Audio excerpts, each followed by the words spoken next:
Whether you are studying for an exam, fighting for that promotion at work, or simply want to become a fitter, more healthier version of yourself, consistency is key in all of these areas and also throughout your life, making it an essential skill for you to master. The consistency formula is something that I have been researching, working on, and refining throughout the years through trial and error and also through a lot of reading. I will link some of my favorite books and articles down below if you want to do your own digging. But to cut to the chase, here are the 5 components that will help you become more consistent and get what you want. Number 1, singularity. Too many good intentions. Consistency is a habit and therefore should be treated like one.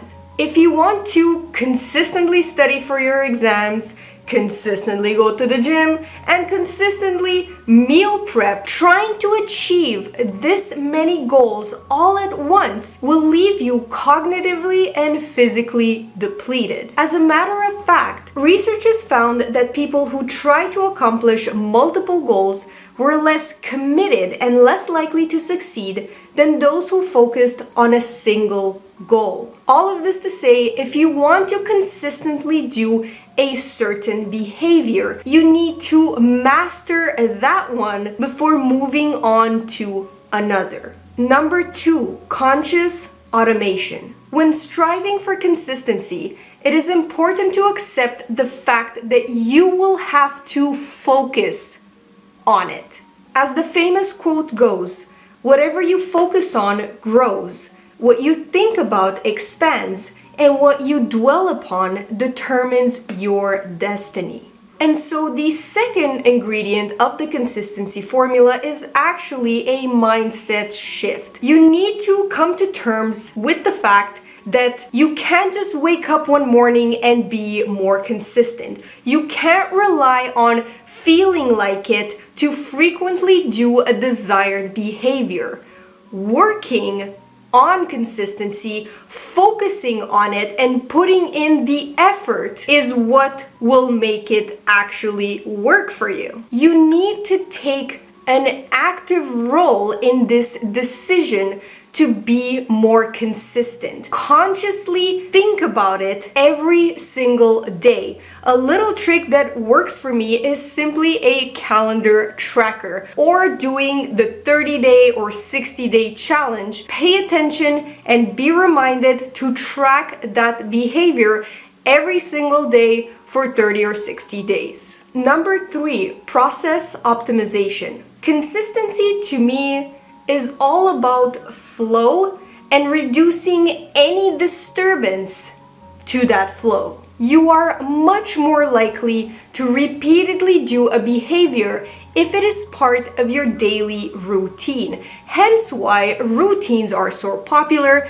It's because they are kind of like rituals that are so second nature, so automatic and ingrained into us because they are all about a process, a flow. Getting from point A to point B with minimal interference, discomfort, and that out of your way feeling. And so if you link this point with my previous one, you need to consciously, actively think about how you can insert a certain behavior in your routine that will increase the likelihood of you repeatedly, consistently doing it over time. A little exercise I propose you do is to take a week in your life and every single day visually map out what you are doing so you get a gist of how your flow looks like. Look at your outline and try to figure out where you can insert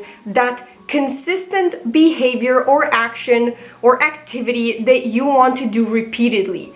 Make it easy for yourself. Make it in the way, in the flow. If you want to go to the gym every day after work, pack your gym bag the day before, leave it next to the door. If it's easy, from bedroom, bathroom, kitchen, outside, and that's where your gym bag is, you are more likely to consistently go work out. Number 4, environmental catalyst. Once you have found the perfect spot where to insert that desired behavior, take it a step further and make it that much easier for you to be consistent by inserting cues or triggers in your environment that help promote consistency. I have a number of videos on productivity triggers, study triggers. These are all about environmental cues that help remind you and help facilitate you doing something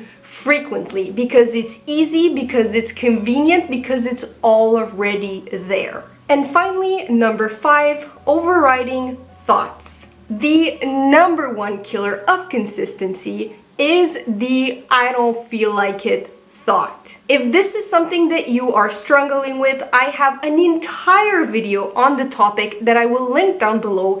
But bottom line, what you must learn in order to keep up with your good intentions is that you have to separate emotions or complainy thoughts from behavior. It means you don't have to listen to that little voice inside your head trying to discourage you, trying to negotiate a way around what you have to do. It's a split that honestly sounds harder than it actually is. Trust me, if you try it out a few times, you're gonna get the hang of it pretty quickly. If you want some extra help, I highly recommend you check out the book by Mel Robbins called The 5-Second Rule, where she teaches you to actually make this split between blah blah blah blah blah and nope, doing the behavior by simply counting 5, 4, 3, 2, 1 and then doing the action.